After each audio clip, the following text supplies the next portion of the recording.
be upon you. Dear viewers, last episode we showed how, when the atheist denied the existence of the Creator, this led him to discrediting the innate components, which the human finds in himself. We will show how this leads to a series of denials.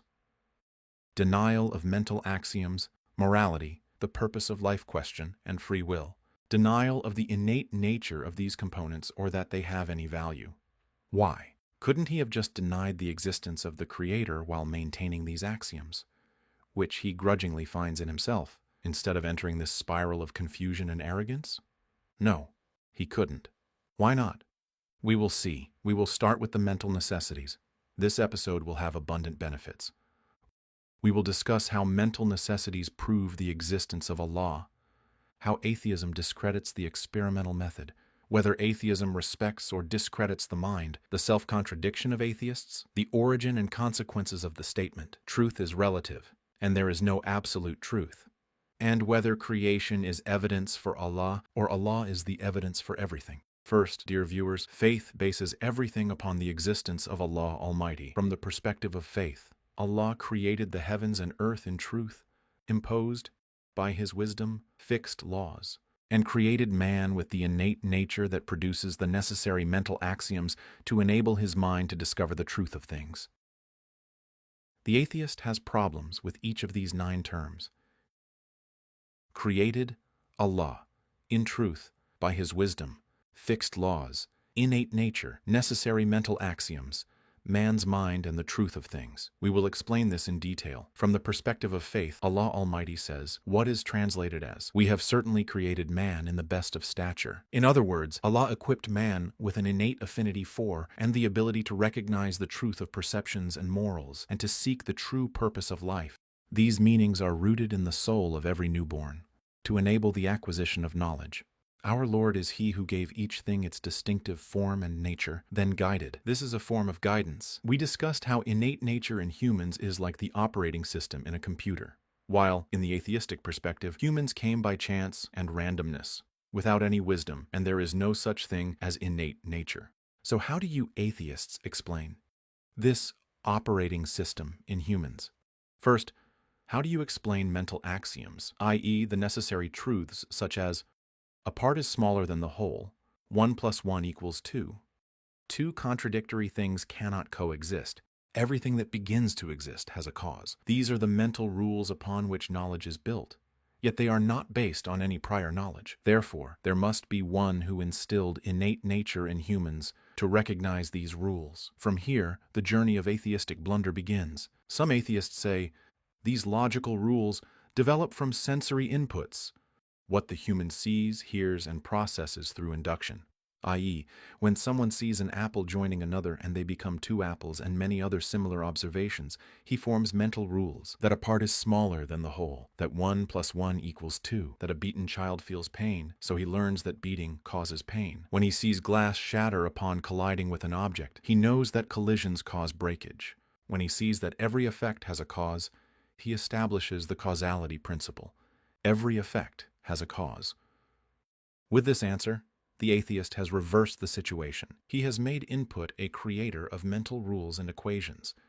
This is like saying the large amount of data entered into a computer developed the programs capable of analyzing inputs and producing results.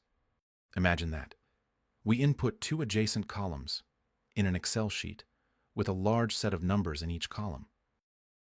Will the computer device itself write an equation that the first number plus the second number equals the result? No, not even if we increase the number of rows in each column to 1,000 or 1,000,000.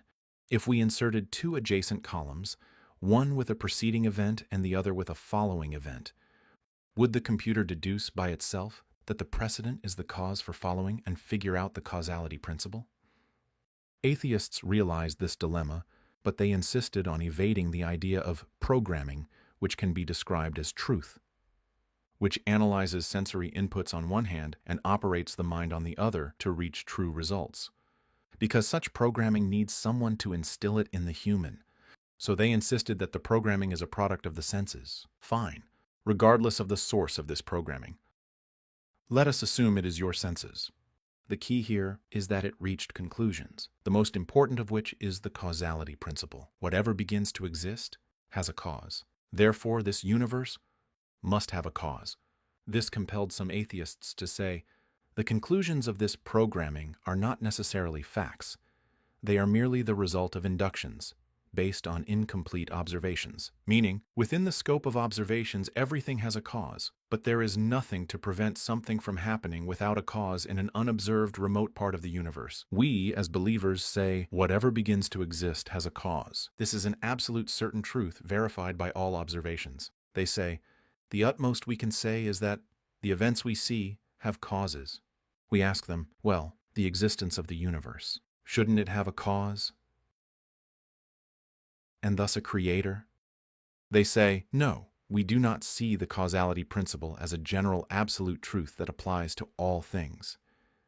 They realize the extent of their contradiction, because they must adhere to causality in their daily lives, in their discoveries, formulation of theories, in everything. Whereas when it comes to the paramount truth, the cause of all causes, and the origin of the universe, they deny causality. What did they do to get out of this contradiction?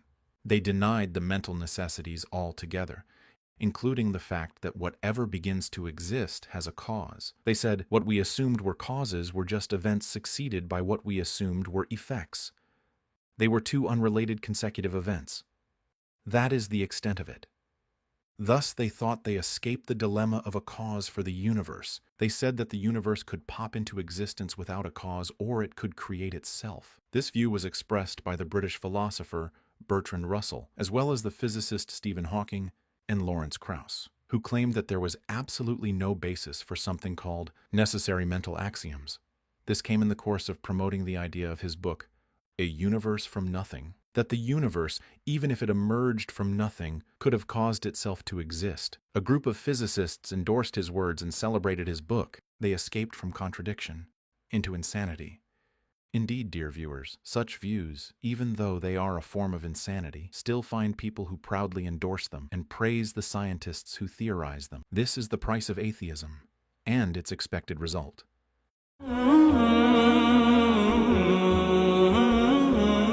Even though atheists idolize experimental science and say, we do not believe in metaphysics, since it can't be tested. Nonetheless, their arguments end up destroying the foundations of science. All scientific discovery is based on observing causal relationships and deducing absolute scientific conclusions. While according to their principle, if 1,000,000 experiments of an acid-base reaction produced salt and water, they refrain from generalizing it as an absolute scientific fact. In fact, according to their principle, there is no problem if the 1,000,001st reaction produces something other than salt and water. Because if they derived a scientific rule, and this rule became an absolute truth, they must have established this rule based on mental necessities, such as considering fixed laws for the universe, that acid-base reactions produce salt and water, etc. These laws, who designed them? This causation, who established it as a firm fact? Randomness and chance neither set laws nor create absolute facts. This is why atheists denied the mental axioms. Hence, the practice and application of experimental science becomes meaningless. HIV is not the cause of AIDS.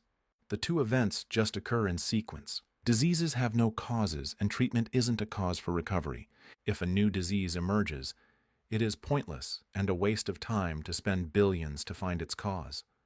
Because we may eventually find that this disease is without a cause, just like the universe.